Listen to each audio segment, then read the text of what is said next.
Hello guys, back to my channel Chinjit Puja. ভালো second miss তোমাদের স্বাগতম। একটা বাড়ি রেসিপি নিয়ে চলে আসতে বানাবে মুরগির পাতলা ঝোল। তো চলো তুমি থাকো।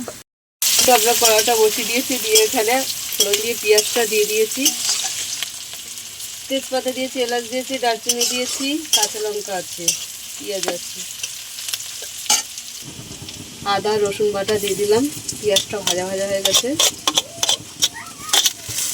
গোটা জিরে, শুকনো লঙ্কা, গোলমরিচ বাটা দিয়ে দিলাম। এখানে একটু জল আছে, দিয়ে দিলাম। আমি মশলাটা কষে নেব। হলুদ দিয়ে দিলাম, নুন দিয়ে দিলাম স্বাদ মতন। এখানে আলুগুলো আছে, দিয়ে দিলাম।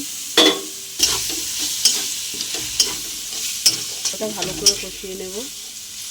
তো আজকের আমার হাতে একটু টাইম ছিল, তাড়াতাড়ি চলে এসেছি, ওর জন্য দিনের বেলা আমি চিকেনটা পাতলা ঝোল করে দিচ্ছি।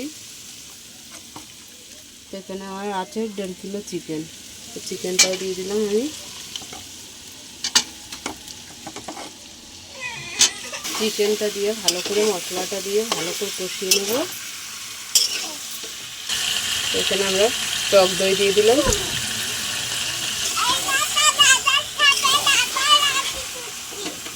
তো ভালো করে কষিয়ে নিতে হবে।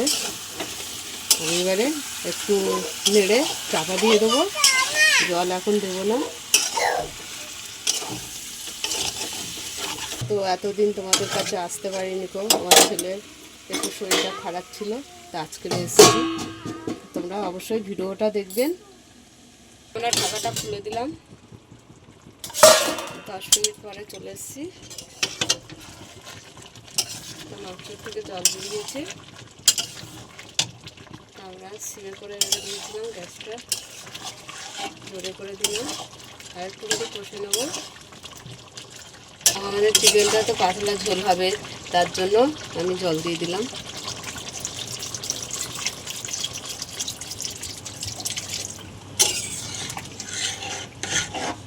এখানে আমরা গরম মশলা দিয়ে দিলাম।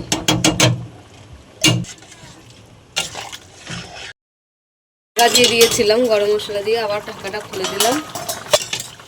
চিকেনের ঝোল হয়ে গেছে, আমরা নামিয়ে নিচ্ছি। আমাদের চিকেনের ঝোল হয়ে গেছে, পাতলা চিকেনের ঝোল। তা তোমাদের কেমন লাগলো বলো। ভালো লাগলে লাইক করে দেবেন, শেয়ার করে দেবেন, কমেন্ট করে দেবেন, সাবস্ক্রাইব করে আমাদের পাশে থাকবেন। অনেক দিন পরেই আসলাম, আমার শরীর খারাপ ছিল, ওর জন্য আসতে পারিনি কো। তা ভিডিওটা অবশ্যই আপনারা দেখবেন। টাটা। দিচ্ছে।